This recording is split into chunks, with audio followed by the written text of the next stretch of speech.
Hello বন্ধুরা, কেমন আছো তোমরা সবাই? জানো তো, আমরা প্রতিদিনের জীবনেই নতুন কিছু শিখি। জানি শেখার হয়তো অনেক বাকি, তবুও সময় পেলেই মাটির ছোঁয়ায় একটু শান্তি খুঁজি। নতুন কিছুর আনন্দ যেমন রয়েছে, তেমনই পুরনো ভালোবাসার কোনো কাজ নষ্ট হয়ে গেলে মনটা কেমন জানি হয়। মনটা একটু খারাপ হয় ঠিকই, তবু এটাই তো শিল্পীর সৌন্দর্য। ভুল থেকে উঠে আসে নতুন একটা ভাবনা।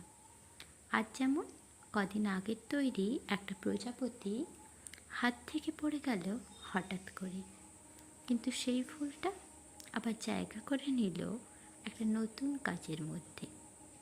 জীবনটাও বোধহয় এমনই, ভুলগুলো থেকে শেখা যায় আর সেগুলোকেই নতুন রঙে আঁকা যায়।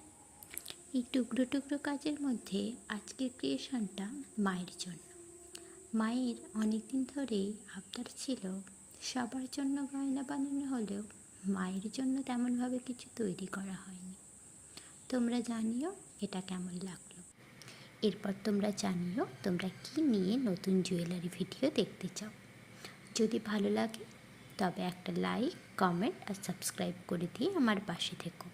আর যদি এই সুন্দর সুন্দর গয়নাগুলো কেনার ইচ্ছা হয় তাহলে ফেসবুকে গহনার উপকথা পেজটিকে লাইক করে দিয়ে এসো। সব কিছুর শেষ হয় না, শেষ পাতার নিচেও থাকে এক ফালি রোদ আর এক চিলতে আশা। জানিও ফাইনাল লুকটা কেমন হয়েছে। ধন্যবাদ সবাইকে।